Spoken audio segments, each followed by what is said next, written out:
में मेरे साथ में जुड़े हैं। मेरा नाम डॉक्टर मोहन है और इंडिया ग्रो की तरफ से मैं आप सभी का इस स्पेशल सेशन में स्वागत करता हूँ, जिसका नाम है specially for sugarcane. Sugarcane का ये प्रोग्राम सभी की डिमांड की तरफ से हमने ये ऑनलाइन जूम मीटिंग एक पहला प्रयास है जो आपके पास पहुंचने का हमारा एक ये है। बाकी प्रोग्राम की तरह ये प्रोग्राम बिल्कुल अलग रहेगा। ये ट्रेनिंग बिल्कुल आपके लिए अलग रहेगी। ये टीटीटी प्रोग्राम नहीं है।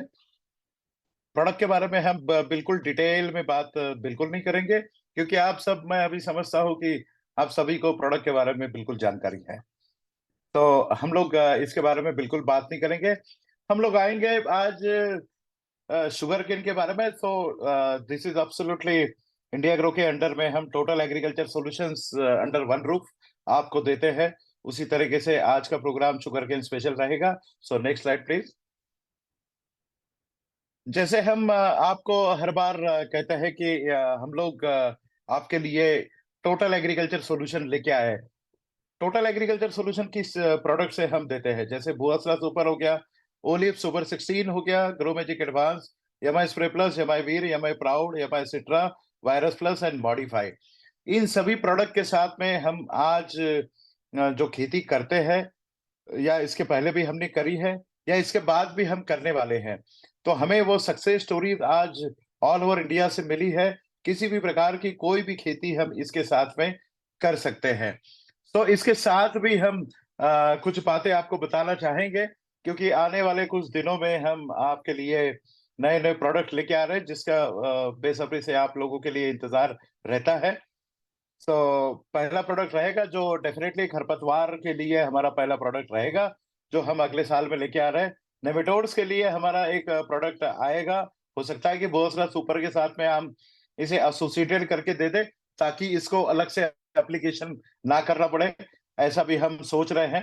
तो नेमेटोड के लिए भी हमारा एक प्रोडक्ट रहेगा। और सबसे बड़ी उपलब्धि, चिली वाले जो भी किसान है, फार्मर है, जो आज ब्लैक थ्रिप्स के लिए परेशान है, बल्कि मैं तो ये कहूंगा कि पूरी दुनिया आज ब्लैक थ्रिप्स के कारण परेशान है। जहां जहां मिर्च की खेती होती है, जहां जहां चिली की खेती होती है, वहां वहां फूलों के ऊपर में ब्लैक थ्रिप्स का हेवी अटैक है।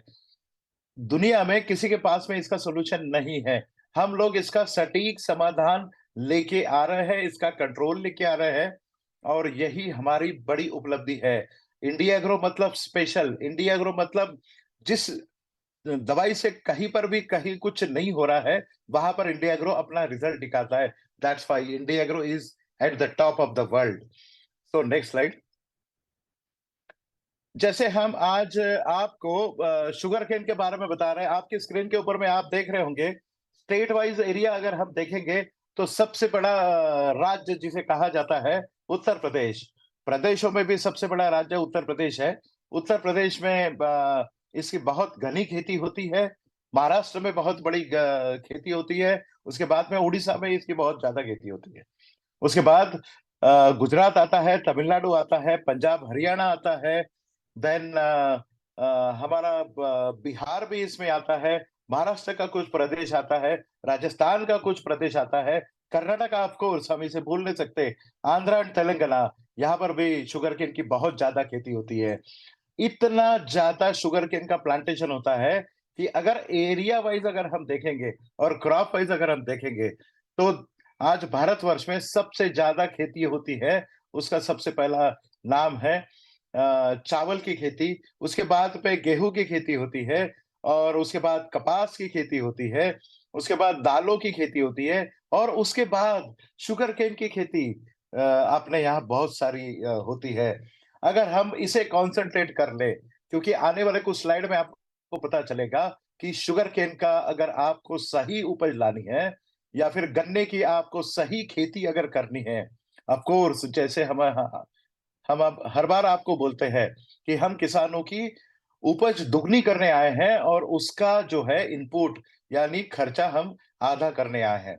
तो आपको पता चलेगा कि अगर ये दोनों चीजें अगर किसान को चाहिए कि उसका खर्चा कम हो और उसकी उपज अगर हम बढ़ा सके, तो निश्चित रूप से इंडिया ग्रो के अलावा उसके पास में कोई पर्याय उपलब्ध नहीं होता है, कोई ऑप्शन उसके पास में नहीं होता है। नेक्स्ट स्लाइड में आप देखोगे कि एरिया वाइज जो हमने एरिया की बात की है शुगर केन के एरिया में, उस state wise, next slide please,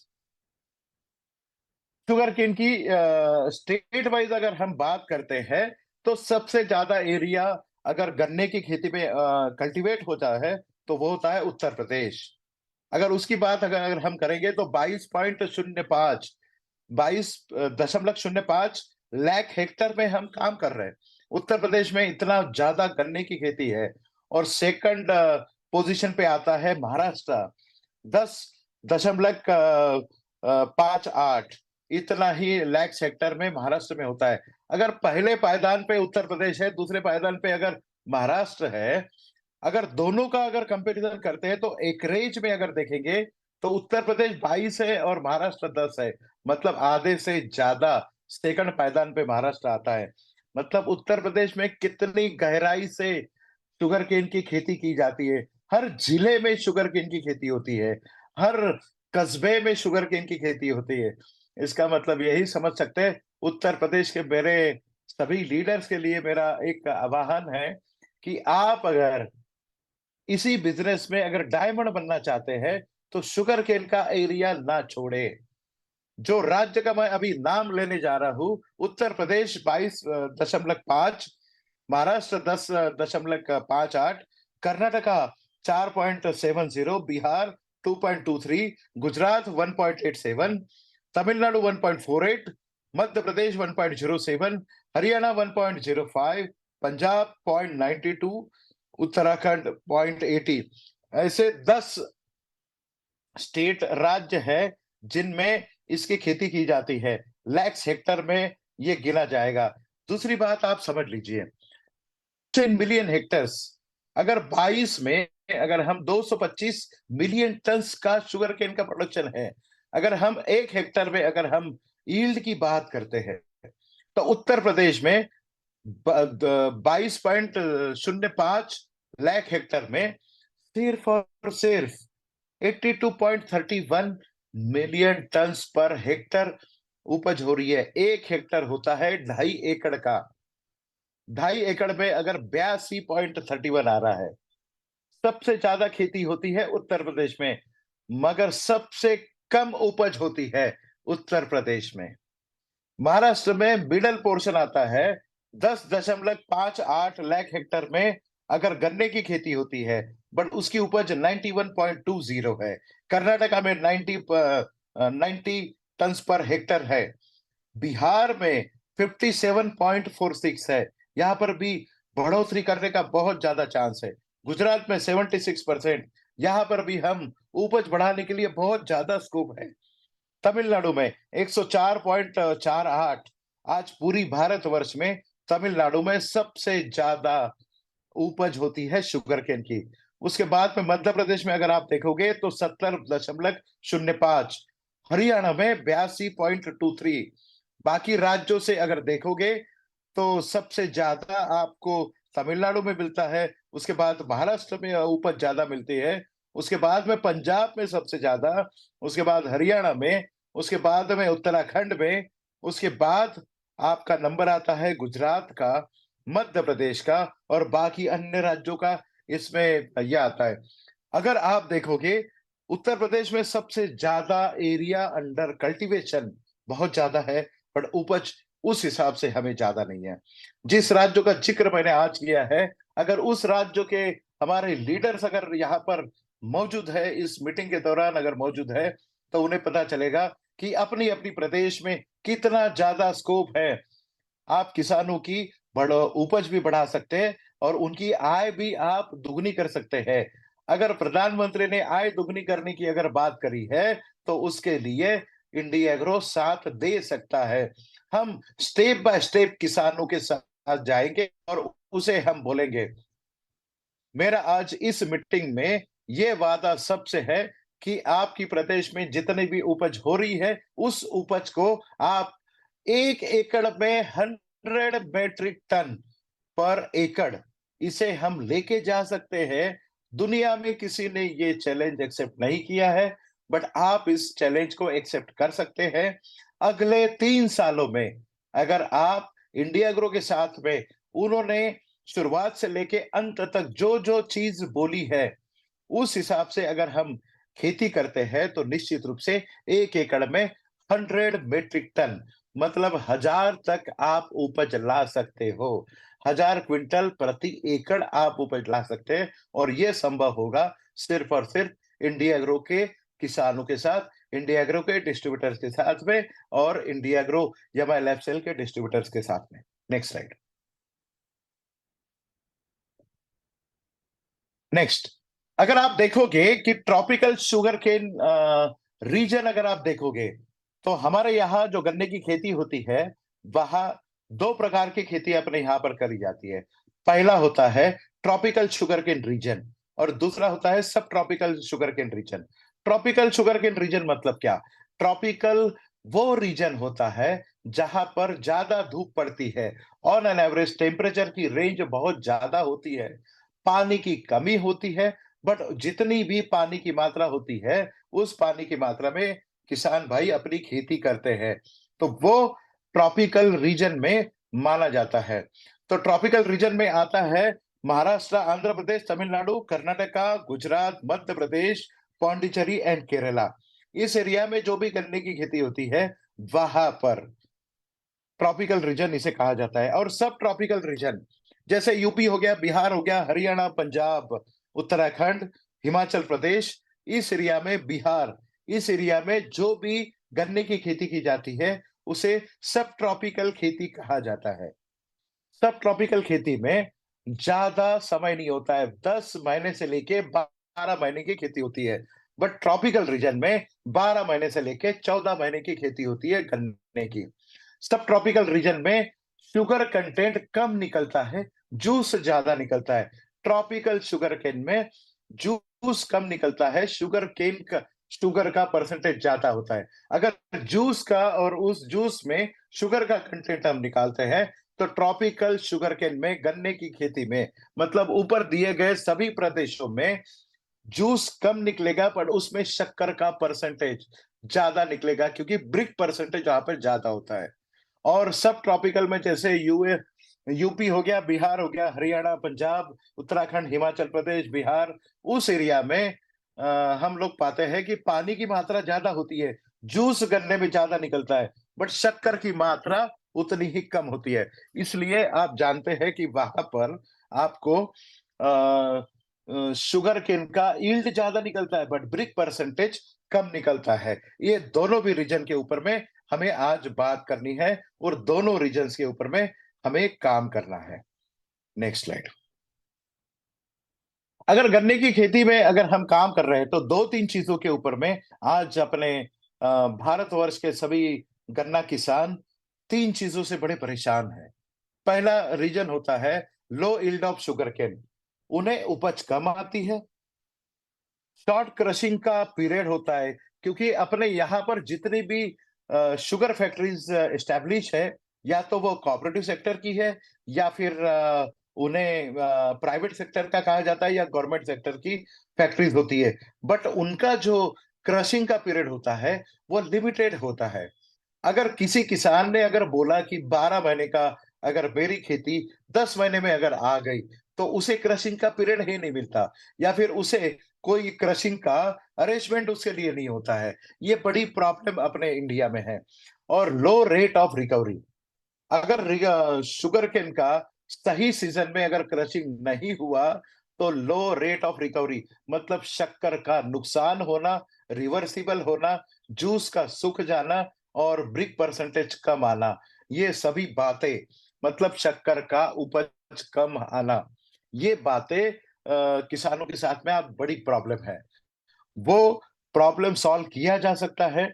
ये सिर्फ मैंडेटरी मैनेजरियल प्रॉब्लम है, इसे सॉल्व किया जा सकता है।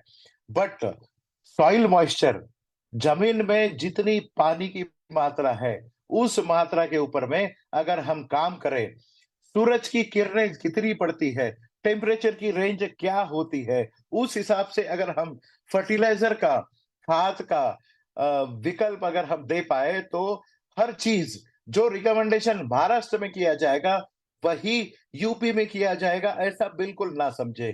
यूपी के लिए अलग रिकमेंडेशन हो सकता है।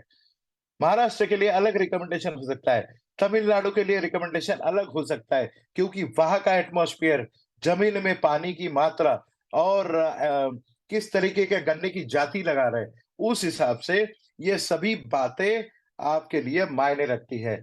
जो रिकमेंडेशन, जो रेट आपको महाराष्ट्र में बताया गया है, वही रिकमेंडेशन यूपी में या गुजरात में या पंजाब हरियाणा में माना जाएगा, ऐसा बिल्कुल नहीं होता है। So next slide.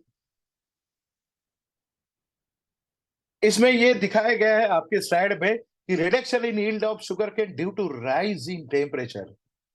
ये आजकल जो ग्लोबल वार्मिंग हो रहा है, उस हिसाब से सीजन में कभी-कभी ये पाया जाता है कि जो 4 महीने का हमारा विंटर सीजन होता है, 4 मंथ्स का हमारा समर होता है, 4 मंथ्स का हमारा रेनफॉल पैटर्न होता है। तो ये 4 मंथ्स के जो सीजन होते हैं, उन पैटर्न्स में कम ज़्यादा हो रहा है। बारिश के दिन कभी-कभी ज़्यादा बढ़ जा रहे हैं और एक-एक महीना अपना सीजन जो है पोस्टपोन हो रहा है, अगला हो रहा है। ठंड ज़्यादा बढ़ गई है, मार्च तक ठंड पड़ रही है। मार्च, अप्रैल के बाद में धूप काला चालू हो रहा है और जो जून में बारिश होनी चाहिए, वो मई, जून में बारिश नहीं हो रही है, जुलाई या अगस्त में बारिश हो रही है। तो ऐसी सिचुएशन में यील्ड लेवल बहुत ज़्यादा हो जाते हैं, टेम्परेचर की रेंज हमें बहुत ज़्यादा हो जाती है और शुगर केन रिकवरी, इसके बाद गन्ने में जूस का परसेंटेज बढ़ जाना, शुगर केन की रिकवरी कम होना या फिर राइपनिंग का पीरियड बढ़ जाना या उसी पीरियड में हमारा क्रशिंग का पीरियड आ जाना।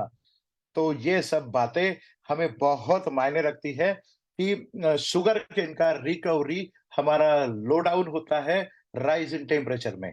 Next slide.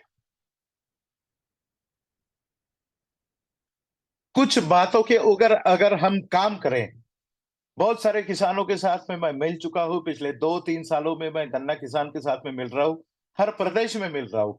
हर प्रदेश में गन्ना किसान यही बोलते हैं। मैं कुछ बातें अपने लीडर्स को मैं आज बताना चाहूँगा या फिर कुछ अपने किसान भाई भी अगर इसमें होंगे तो मैं उन्हें बताना चाहूँगा। अगर आप बढ़ती हुई उपज के बारे में अगर सोच रहे हैं, अगर आपको ज़्यादा उपज चाहिए, तो जिस प्रकार की खेती आप आज तक कर रहे थे, उस प्रकार की खेती पे थोड़ा बदलाव लाना बहुत ज़रूरी है। क्योंकि बहुत सारे किसान ये बोलते हैं कि गन्ने में सिर्फ ट्रीटमेंट हम नहीं करेंगे, जो गन्ना आप ज़मीन में लगवा रहे हैं, उसे ट्रीटमेंट कैसे कर सकते हैं? सर, हमने कभी नहीं करी। तो आपने आज तक इतनी यील्ड भी, उपज भी कभी नहीं ली है। अगर आपको ज़्यादा उपज के बारे में अगर चाहिए, तो आपको जो ट्रीटमेंट बोला गया है, क्योंकि बहुत सारे किसानों का ये होता है, सर लेबर नहीं है, हम ये कर नहीं सकते। बट जितनी ट्रीटमेंट आपको बोली गई है, वो ट्रीटमेंट अगर आपने कर ली, बाय हुक एंड क्रूक अगर आपने कर ली, तो आपको निश्चित रूप से ज़्यादा उपज बढ़ सकती है और ग्रेजुअली ही आपकी उपज बढ़ सकती है। इस साल में आपकी थोड़ी बढ़ेगी, अगले साल में थोड़ी बढ़ेगी और तीसरे साल में जो हम बोल रहे हैं कि हर एकड़ में हम 100 मेट्रिक टन पर एकड़ की उपज हर किसान की लाके दे सकते हैं। तो शुगरकेन से ट्रीटमेंट आपको करनी बहुत ज़रूरी होगी। जितना भी शुगरकेन के जो टुकड़े आप 1 एकड़ में सीड करके लगा रहे हैं, वो सीड का ट्रीटमेंट आपको करना बहुत ही ज़रूरी हो जाएगा। 30 से 40 सेंटीमीटर लॉन्ग आपको जो गन्ने के टुकड़े आप लगा रहे हैं, उसके ऊपर में अगर आपने 50 लीटर पानी लिया, उसके साथ में अगर 100 एमएल ओलिव आपने लिया और उसके साथ अगर 100 एमएल एमआई प्राउड अगर लिया, उसके साथ आपने 50 ML plant MI spray plus, मैं चाहूँगा कि हमारे लीडर्स इस पूरी डोज़ को लिख लें। 50 लीटर पानी होगा, उसके साथ में 100 एमएल ओलिव जाएगा, उसके साथ में 100 एमएल एमआई प्राउड जाएगा, उसी के साथ में एमआई स्प्रे प्लस 50 एमएल जाएगा। 50 लीटर पानी में इन सभी दवाइयों का एक घोल बना लें और जो 1 एकड़ में आप सीड मटेरियल लगवा रहे हैं, उसके ऊपर में आप इसका छिड़काव कर दें, उसे सूखने दें, उस गन्ने के अंदर में इस पूरी पानी की ट्रीटमेंट होने दें, क्योंकि गन्ना तोड़ साइ 2 साइड से आपने कट कर दिया और उस गन्ने में जो आपने कट कर दिया है, जिस गन्ने के टुकड़े को आपने सीड मटेरियल करके इस्तेमाल कर रहे हैं, वो दोनों साइड से ओपन हो गया। उसमें जूस होता है, उसमें शुगर होता है, उसी गन्ने के टुकड़े को आप ज़मीन में लगवाने वाले हो। जमीन में फफूंद होती है, फंगस होती है, जमीन में कीड़े होते हैं, दोनों साइड से फंगस का हेवी अटैक होता है। इसीलिए तो यूपी में सबसे ज्यादा रेड रस्ट का प्रॉब्लम है। गन्ना किसान रेड रस्ट के प्रॉब्लम से बड़ा परेशान है। नॉर्थ इंडिया में जैसे पंजाब, हरियाणा, यूपी, उत्तर प्रदेश, हिमाचल प्रदेश या फिर उत्तराखंड या फिर हमने बिहार में देखा है, महाराष्ट्र में देखा है, गुजरात में देखा है, एमपी में देखा है। इन सभी राज्यों में रेड रस्ट का प्रॉब्लम आता है। मतलब गन्ना अगर तैयार होने के बाद में अगर आपने बीच में से कट कर दिया तो कभी-कभी लाल गन्ना निकल के आता है, जो गन्ना शुगर फैक्ट्रीज शुगर के लिए, क्रशिंग के लिए लेती नहीं है। ऐसा शुगर केन अगर ना आए, ये पूरा का पूरा फंगल इन्फेक्शन होता है। अगर ये ट्रीटमेंट अगर आपने कर ली, तो ये स ट्रीटमेंट हो जाएगी, तो 1 एकड़ में जितना भी गन्ना निकल रहा है, एक भी गन्ना लाल नहीं निकलेगा और आपका शुरुआती अवस्था से गन्ने का से ट्रीटमेंट अगर करके आपने ज़मीन में लगवाया, तो शुरुआती अवस्था से गन्ना जो बाहर निकलेगा, जो जर्मिनेशन होके, अंकुरण होके जब गन्ना बाहर निकलेगा, उस समय उस अंकुर में इतना मजबूत अंकुर होगा कि उसमें फुटाव भी ज़्यादा होगा, उसकी हाइट भी ज़्यादा होगी, उसके नंबर ऑफ ये भी ज़्यादा होगा। शुरुआती अवस्था में जो सफ़ेद जड़ें होती है, उनकी मात्रा भी ज़्यादा हो जाएगी। तो ये सीड ट्रीटमेंट करना अति आवश्यक है, अनिवार्य है। अगर आपको शुगर केन का सीड ट्रीटमेंट अगर करते हैं, तो शुरुआत पहला बैटल, पहला युद्ध हम यही जीत जाते हैं। अगर किसानों को सीड ट्रीटमेंट के लिए अगर आप कन्विंस कर पाते हो, तो इससे अच्छी बात कोई नहीं होगी। अगर सीड ट्रीटमेंट आप अगर नहीं करोगे, तो शुगर केन में ज़्यादा उपज आने के चांसेस नहीं होते हैं। किसानों को सीड ट्रीटमेंट करने की, गन्ने को ट्रीट करने की, गन्ने का उपचार करने की आज तक ज़रूरत नहीं पड़ी। इन्हें ये आदत नहीं है। हमें किसानों को ये आदत लगानी होगी। अगर ज़्यादा उपज चाहिए, नई तकनीक अगर आपको अपनानी है, तो सीड ट्रीटमेंट की तकनीक आपको अपनानी पड़ेगी। किसानों को इसके आपको फ़ायदे बताने पड़ेंगे। लैंड प्रिपरेशन, जब ज़मीन आप तैयार करते हैं गन्ना लगवाते समय, उस समय एक चीज़ का ध्यान आप ज़रूर रखेंगे कि जब भी गन्ना आप लगवाते हो, तो नीचे की ज़मीन ऊपर लाने के लिए डीप प्लोइंग करना बहुत अति आवश्यक होता है। क्योंकि किसान जो है ऊपरी-ऊपरी जो ट्रैक्टर चलाते हैं या हल चलाते हैं और फिर गन्ना लगवाते हैं, तो ज़मीन का अल्टी-पल्टी करना, नीचे की ज़मीन ऊपर आ जाए और ऊपर की ज़मीन जब नीचे चली जाएगी, तभी नेक्स्ट ईयर के लिए आप ज़मीन तैयार कर सकते हो। उसे डिसप्लोइंग या विक्ट्री प्लोइंग भी बोला जाता है और डिसप्लोइंग और विक्ट्री प्लोइंग ट्रैक्टर के द्वारा संभव होता है। हमने कई जगह पे देखा है, जैसे उन्नत राज्य हम जैसे बोलते हैं पंजाब एंड हरियाणा को या महाराष्ट्र को गन्ने की खेती में जो डीप प्लोइंग करते हैं, यूपी के किसानों ने भी यही करना चाहिए। तो यूपी के किसानों के लिए या फिर मैं लीडर्स को रिक्वेस्ट करूंगा कि ये भी बदलाव किसानों को बताएं। शैलो डेप्थ 12 से 15 सेंटीमीटर में आपने ये गन्ना जो 12 से 15 सेंटीमीटर जमीन के अंदर में जो ट्रीटेड गन्ना है, जिस बीज को हमने गन्ने के टुकड़े को हमने ट्रीटमेंट दिया है, उसे 12 से 15 सेंटीमीटर ही नीचे लगवाए, उससे ज्यादा नीचे ना लगवाए। और सबसे बड़ी बात जो आपको बताने जा रहा हूँ कि ज़मीन जब तैयार करते हैं और गन्ने का टुकड़ा या फिर गन्ना जब आप लगवाते हो, उस समय ज़मीन तैयार करते समय 1 एकड़ में भू-अस्तरा 4 किलो और 100 ग्राम ग्रोमेजिक एडवांस आपको ज़मीन में डालना होगा और ये ज़मीन तैयार करते समय ही ये गन्ने के टुकड़े लगाते पहले ही आपको ज़मीन में डालना है।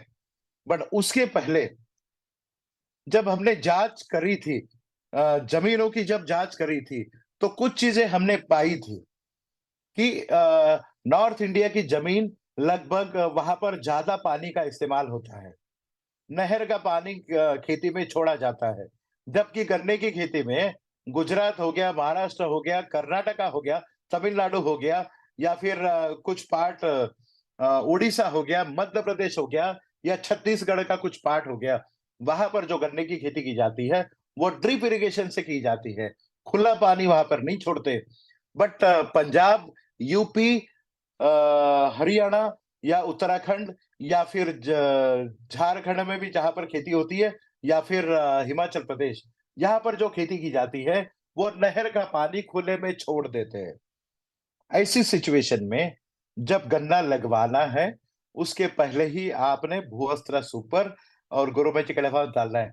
पर जमीन का जांच करने के बाद में ये पता चला है कि नॉर्थ इंडिया या साउथ इंडिया की जमीन या फिर सेंट्रल इंडिया की, भारत की जो भी जमीन है, वहां पर कुछ चीजों का कमी पाया जाना ये आम बात हो गई है। जमीन की जब आप जांच करते हैं, जिसे हम सॉइल एनालिसिस रिपोर्ट बोलते हैं, वो जमीन की जांच करने के बाद में कुछ चीजें हमने जमीन में कम पाई है।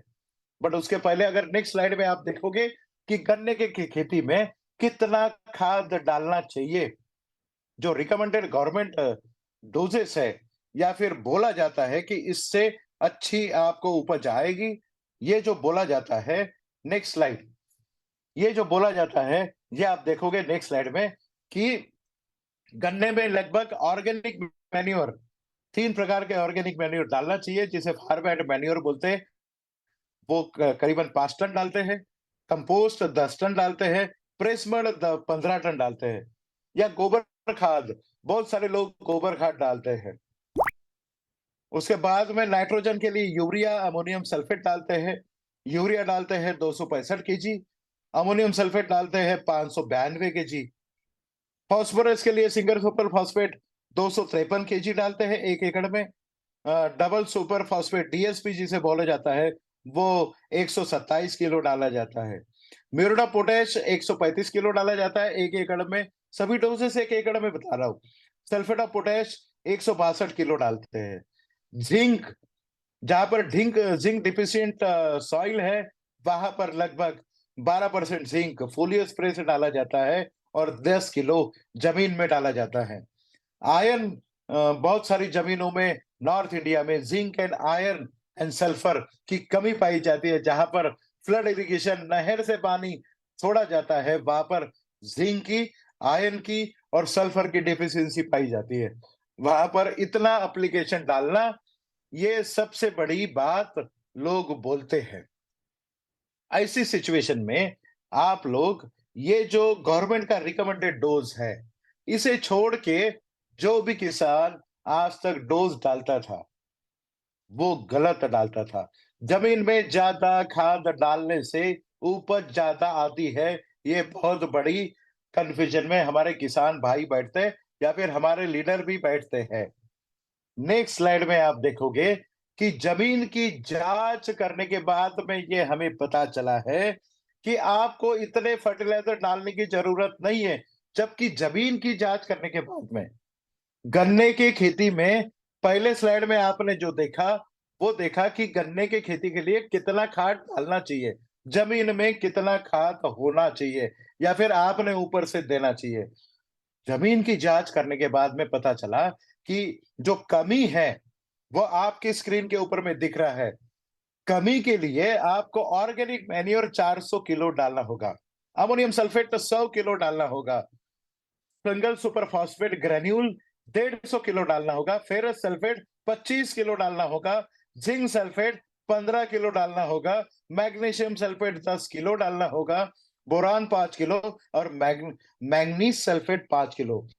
अगर इतना डोज अगर आप 1 एकड़ जमीन में जब गन्ना लगवा रहे हैं, जमीन में जब भूअस्त्र 4 किलो और ग्रो मैजिक एडवांस जब आप 4 kilo, sorry, grow magic advance 100 ग्राम आप 1 एकड़ में डाल रहे हो, उसी के साथ में आपको ऑर्गेनिक मैन्योर 400 किलो, मतलब गोबर खाद 400 किलो, अमोनियम सल्फेट 100 ग्राम, 100 KG, SSP granules single super phosphate 150 kilo, ferrous sulphate 25 kilo, इतना ही आपको फर्टिलाइजर डालना है। Zinc sulphate 15 kilo, magnesium sulphate 10 kilo, boron 5 kilo, magnesium sulphate 5 kilo. आप अभी बोलोगे सब लोग कि सर हम ओलीव लाए हैं तो ये फर्टिलाइजर की जरूरत क्या है? पहले भाई साहब आपकी जमीन को, जो कमी है जमीन में, उसकी आपूर्ति आप कर दीजिए। जो कमी आपके शरीर में है, पहले उसको आप नरिश जब करोगे, मल्टीविटामिन, मल्टी मिनरल्स के साथ में जब आप शरीर को सुदृढ़ करोगे, तभी तो जो भी दवाइयाँ आप पेट में ले रहे हो, उसका असर आपके शरीर पे दिखता है। इसी तरीके से ज़मीन में जो कमी है, ज़मीन में जिस प्रकार की कमी है, वो सभी का अगर आप आपूर्ति करते हो, आपके स्क्रीन के ऊपर में जो दिया गया है, वो अगर आप ज़मीन में पहले डालते हो, तो ज़मीन आपकी पहले स्ट्रॉन्ग होगी, उसके बाद ज़मीन में आप गन्ना लगवाओगे, गन्ने की खेती जब आप शुरुआत करोगे, उसके बाद में आप देखोगे कि ज़मीन की आपूर्ति हो गई, उसके बाद खेती आपकी टॉप ऑफ द वर्ल्ड उपज देने के लिए रेडी हो जाएगी। जो ज़मीन में जिसकी कमी है, उसकी आपूर्ति करना ज़रूरी है। आपके स्क्रीन के ऊपर में जितने भी फर्टिलाइज़र जितनी मात्रा में दिए गए हैं, पहले ज़मीन की आपूर्ति करें, उसके बाद में ज़मीन में क्या डालें, ओलिव का कैसे इस्तेमाल करना है, इसके बाद पूरे साल भर तक, क्योंकि गन्ना लगाते समय तो ये आपको फर्टिलाइज़र डालना है, 1 एकड़ में इतना डालना है। इसके बाद में ओलिव का इस्तेमाल कैसे करें, ग्रो मैजिक एडवांस का इस्तेमाल कैसे करें और फिर एक बार 6 महीने के बाद में भू-वस्त्र हम कैसे डालें, आने वाले स्लाइड में आपको पता चलेगा। Next slide, next slide. अब देखिए कि इस fertiliser doses after sugarcane plantation, जो गन्ना हमने लगवा दिया, जो पहले स्लाइड में हमने जो फर्टिलाइजर के डोजेस हमने देखे थे, वो डोजेस जमीन में डाल के हमने जमीन की आपूर्ति कर दी। जो भी कमी जमीन में थी, वो पूरी कर दी। उसके साथ-साथ हमने भूअसरा सुपर 4 किलो डाल दिया, मतलब 2 पैकेट डाल दिया। 100 ग्राम हमने ग्रोमेजिक एडवांस डाल दिया। अब हमने गन्ना लगवा दिया। अब हमने ऊपर से पानी छोड़ दिया और 10-15 दिनों के बाद में गन्ने का अंकुरण हो गया। और गन्ना अंकुरण होने के बाद गन्ना ऊपर आ गया और गन्ना जैसे ही बढ़ना चालू हो गया, उसके बाद 40 से 45 दिनों के बाद में जब आपने गन्ना लगाया, उसके बाद जब अंकुरित हो गया, उसके 40-45 दिनों के बाद आपको ओलिव 500 एमएल डालना है जमीन से, या फिर आपको उसके साथ में ग्रो मैजिक एडवांस 100 ग्राम ये लेना है 1 एकड़ में जमीन के द्वारा आपको देना है, या फिर ऊपर से छिड़काव आपको करना है। ये आप जब करोगे, तब अगर आप छिड़काव कर सकते हैं तो छिड़काव करिए, नहीं तो टोटल जितना भी डोज हमने बोला है, ओलिव 500 एमएल उसके साथ में 100 ग्राम ग्रोमेजिक एडवांस आपको ड्रिप के द्वारा जमीन से देना है, या फिर पानी के द्वारा आपको जमीन में देना है। अगर आप स्प्रे कर पाए तो 500 एमएल में से 250 एमएल आपने ऊपर से स्प्रे करना है और 250 एमएल जमीन से देना है। बट याद रहे, 40-45 दिनों के बाद में पहला ओलिव का ग्रोमेजिक एडवांस का पहला छिड़काव होगा। चाहे आप जमीन से दे सकते हैं या फिर ऊपर से छिड़काव कर सकते हैं। 1 एकड़ में 500 एमएल ओलिव देना है, ग्रोमेजिक एडवांस 100 ग्राम देना है। उसके बाद में गन्ना आपका 70-75 दिन का हो गया। उसके बाद में दूसरा डोज़ आएगा, ओलिव 500 एमएल, ग्रोमेजिक एडवांस 100 ग्राम। कंडीशन वही है, अगर आप छिड़काव कर सकते हैं, तो आप छिड़काव करिए, नहीं तो पानी के द्वारा ज़मीन में आप दे दीजिए। ये दूसरा एप्लीकेशन होगा, ओलिव 500 एमएल एंड ग्रोमेजिक एडवांस 100 ग्राम। अब आते हैं, आपका गन्ना 100 से 105 दिन का हो गया। उसके बाद में ओलिव 1 लीटर हो गया, ग्रो मैजिक एडवांस 100 ग्राम हो गया। अब 3 महीने का गन्ना हो गया। आप अगर छिड़काव कर सकते हैं तो करिए, नहीं तो 1 एकड़ जमीन से आपको पानी के द्वारा या फिर ड्रिप इरिगेशन के द्वारा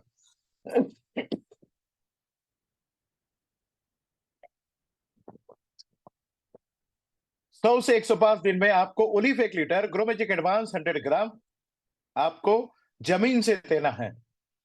उसके बाद चौथा एप्लीकेशन आता है, मतलब हम 4 बार ओलिव दे रहे हैं, 4 बार ग्रोमेजिक एडवांस दे रहे हैं। 45 दिनों में पहला एप्लीकेशन, दूसरा आता है 70 से 75 दिनों में, तीसरा एप्लीकेशन आता है 100 से 105 दिनों में और चौथा एप्लीकेशन आएगा ओलिव 1 लीटर प्लस ग्रोमेजिक एडवांस 100 ग्राम 130 से 134 दिनों में आपको जमीन में ड्रिप के द्वारा या सॉइल एप्लीकेशन द्वारा पानी के साथ में आपको जमीन में देना है। तब आप ये पाओगे, आप छिड़काव तो कर नहीं पाओगे गन्ने के ऊपर में, बट जमीन के द्वारा आपको देना है। जो डोज हमने सबसे पहले बोला था गन्ना लगवाते समय, उसके बाद में ये 4 एप्लीकेशन आपको करने हैं। और इसका 6 महीने के बाद में, गन्ने में 6 महीने के बाद में फिर से एक बार आपको भूअस्त्र सुपर 1 एकड़ में 4 किलो फिर से डालना है। मतलब पूरे गन्ने के 12 महीने में शुरुआती अवस्था में भूअस्त्र सुपर 4 किलो, मतलब 2 पैकेट, और 6 महीने बाद फिर से 2 पैकेट। शुरुआती अवस्था में ग्रो मैजिक एडवांस 1 पैकेट आपने जमीन में डाला था, फर्टिलाइजर एंड बाकी सबके साथ में। और उसके बाद ग्रो मैजिक एडवांस आपको 40 से 45 दिनों में 1 पैकेट, 70 से 75 दिनों में 1 पैकेट, 100 से 105 दिनों में 1 पैकेट और 130 से 134 दिनों में 1 पैकेट ओलिव के साथ में आपको देना है। बहुत सारे किसानों का या फिर लीडर लोगों का ये कहना होगा, सर ये कॉस्टली बहुत हो रहा है, सर बदलाव लाना है तो आपको 10,000 की जगह पे 12,000 का खर्चा होने वाला है। क्या अपना किसान 10,000 की जगह पे 12,000 का खर्चा करना चाहता है? या फिर 15-20 हजार का जो खाद डालते हैं, उसकी जगह पे क्या आप 10,000 या 12,000 का खर्चा करने के लिए रेडी है? अगर आप ये ट्रीटमेंट अपनी किसानों को, कितना आसान है। सिर्फ 2 चीजें आपकी बास्केट में चाहिए। ओलिव आपके साथ में चाहिए, ग्रो मैजिक एडवांस आपके हाथ में चाहिए। 2 चीजें अगर आप किसानों के हाथ में अगर दे दे, तो 40 से 45 दिनों में एक अलर्ट छोड़ दे कि आने वाले 40-45 दिनों में आपको इसकी ट्रीटमेंट हो जानी चाहिए। Next slide. अगर आप ये देखोगे कि ये ट्रीटमेंट अगर आपने 120 से 135 दिनों में अगर ये पूरी कर ली, तो इंडिया ग्रो का बेनिफिट आपके किसानों के लिए क्या होने वाला है? शुरुआती अवस्था में आप देखोगे गन्ने का जो जर्मिनेशन होगा, वो बहुत जबरदस्त होगा। उसका प्लांट स्टैंड जो होगा, मतलब गन्ने का अंकुरण होगा, अंकुर बहुत स्ट्रांग, स्टाउट होगा और ये बहुत स्ट्रांगली बाहर निकलेगा। शुरुआती अवस्था में आपको जो अंकुरण होता है, अंकुर जो बाहर निकलता है, वो बहुत बड़ा रहेगा। जहाँ पे अपनी ट्रीटमेंट नहीं चल रही है और अपनी ट्रीटमेंट जहाँ पर चल रही है, उसका अगर आप कंपैरिजन करोगे तो जमीन आसमान का फर्क आपको दिखेगा।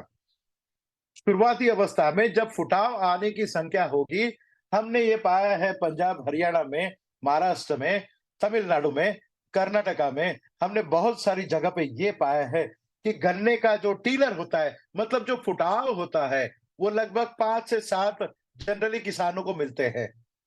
या कभी-कभी 10 भी फुटाव एक जगह से मिल जाते हैं। मतलब 10 फुटाव अगर एक जगह से मिलते हैं, तो उसमें से 10 गन्ने एक जगह से बाहर निकलेंगे। बट अगर अपनी ट्रीटमेंट आप करते हो शुरुआत से लेके अंत तक, तो एक जगह से कम 10 और ज्यादा से ज्यादा 20 फुटाव आपके निकल सकते हैं। मतलब जहां पे आपको 10 गन्ने आने वाले थे एक जगह से, वहां पर आपको कम से कम 15 या ज्यादा से ज्यादा 20, मतलब आपकी उपज पहले ही साल 1.5 गुना से लेके 2 गुना हो सकती है। और ये सब कुछ संभव हो सकता है अपनी ट्रीटमेंट के द्वारा। किसानों ने जो आज तक नहीं किया है, वो आप उसे करने के लिए बोलोगे। जो आज तक किसान खेती कर रहे थे, थोड़ा सा बदलाव अगर जब तक नहीं करेंगे, तो बदलाव उसकी उपज में भी नहीं आएगा और बदलाव उसकी आय में भी नहीं आएगा। अगर आय ज्यादा है, तो आपको निश्चित रूप से ये ट्रीटमेंट करनी पड़ेगी। अगर आप जितने फुटाव ज्यादा निकल रहे हैं, उन फुटावों को नरिशमेंट भी करना बहुत जरूरी है। मतलब हर गन्ना मजबूत बने, उसकी बहुत चौड़ाई अच्छी हो, सेल डिवीजन ज्यादा हो। सेल डिवीजन ज्यादा हो मतलब, अगर एक गन्ना, आज तक हम 10 से 15 फीट का गन्ना आज तक देखते थे। अगर आप देखोगे कि ये गन्ने की खेती में 10 से 15 फीट का जो गन्ना आज तक हमने देखा था, वो लगभग कम से कम 30 से 40 फीट गन्ना आपका निकल सकता है। एक गन्ने में अगर आप इंटरनोडल डिस्टेंस अगर आप देखोगे, तो निश्चित रूप से ये पाओगे कि 10 से 15 फीट का गन्ना अगर जाता है तो आपको कम से कम 12 से 15 इंटरनोड्स आपको मिलते हैं। बट जब गन्ना आपका कम से कम 20 फीट और ज्यादा से ज्यादा 50 फीट तक जा सकता है, तो आपको इंटरनोड जितने ज्यादा मिलेंगे, कम से कम 20 मिलेंगे और ज्यादा से ज्यादा आपके 40 भी इंटरनोड हो सकते हैं। मतलब 2 पेरे का जो अंतर होता है वो लगभग आधे फीट से लेके 1 फीट तक, 1.5 फीट तक आपके अंतर हो सकता है। और 2 पेरे के इंटरनोड में जितना डिफरेंस होता है, ज्यादा लंबा अगर होता है तो हाइट ज्यादा मिलती है, और उसमें इंटरनोड डिस्टेंस अगर बढ़ता है तो इसमें एब्जॉर्प्शन कैपेसिटी ज्यादा होती है, जूस ज्यादा आ सकता है और शक्कर का परसेंटेज उसमें बहुत ज्यादा बढ़ सकता है। टेक्निकल बातें हैं, बट आपको किसानों को ये बतानी बहुत जरूरी होगी कि हर चीज का वो सवाल पूछेगा। 2 पेरे का, 2 इंटरनोड का डिस्टेंस बढ़ गया तो क्या फायदा होगा? हाइट बढ़ेगी। 2 इंटरनोड का डिस्टेंस अगर ज्यादा बढ़ गया तो उसमें ज्यादा जूस आएगा। ज्यादा जूस आएगा तो ज्यादा रिकवरी भी आएगी। ज्यादा शुगर का परसेंटेज बढ़ेगा। ज्यादा ब्रिक परसेंटेज बढ़ेगा, और ज्यादा ब्रिक परसेंटेज बढ़ेगा तो आपका टनेज बढ़ेगा। आपका टनेज बढ़ेगा तो आपका 1 एकड़ का उपज बढ़ेगा, और शुगर फैक्ट्री को भी रिकवरी परसेंटेज बहुत ज्यादा आएगी। ये सब बातें संभव हो पाता है इंडिया एग्रो के बेनिफिट्स के द्वारा, इंडिया एग्रो के ट्रीटमेंट के द्वारा। अगर आप ये देखोगे कि हमने यूपी में कई गुना जमीन, पंजाब हरियाणा में कई जमीनें ऐसे देखी है कि वो नेक्स्ट टू कैंसर का सोर्स बनते जा रही है, नेक्स्ट टू रण बनते जा रही है, नेक्स्ट टू ऐसी जमीनें बंजर बनते जा रही है जहां पे ज्यादा पानी का इस्तेमाल होता है, ज्यादा फर्टिलाइजर का इस्तेमाल होता है। वो जमीनें, सॉइल टेक्सचर और स्ट्रक्चर बेकार हो जा रहा है। अगर इंडिया ग्रो की ट्रीटमेंट आप करते हो तो जमीन से कैंसर आप हटा सकते हैं। जमीन से अगर आप कैंसर हटाओगे तो उस जमीन से जितनी चीजें बाहर निकलेगी, जो भी सब्जियां निकलेगी, गन्ना निकलेगा, उससे जो शक्कर नहीं हो तैयार होगी, उसमें कैंसर के कोई ट्रेसेस नहीं होंगे। जमीन उपजाऊ बनी रहेगी। जमीन में जो जान होती है उसे और फूंक सकते हैं। अगर आप मानो या ना मानो, पहले जमीनों में 1 ग्राम जमीन में 5 बिलियन जीव पाए जाते थे। आज 5 लाख जीव भी पाए नहीं जाते। इतनी जमीनों को बंजर हमने कर दिया है। इतनी जमीनों से हमने जान निकाल ली है। जमीन में जान होती है। इंडिया एग्रो के ट्रीटमेंट के साथ हम जमीनों में जान भी फूकेंगे, हम उपज भी ज्यादा निकालेंगे, और हम कैंसर से भी लड़ेंगे, और हम कैंसर से भी बाहर निकलेंगे। क्योंकि आज की डेट में केमिकल फर्टिलाइजर मतलब कैंसर, केमिकल फर्टिलाइजर मतलब कैंसर, केमिकल दवाइयां मतलब कैंसर। इन सभी से निजात अगर आपको पानी है, छुटकारा अगर आपको देना है,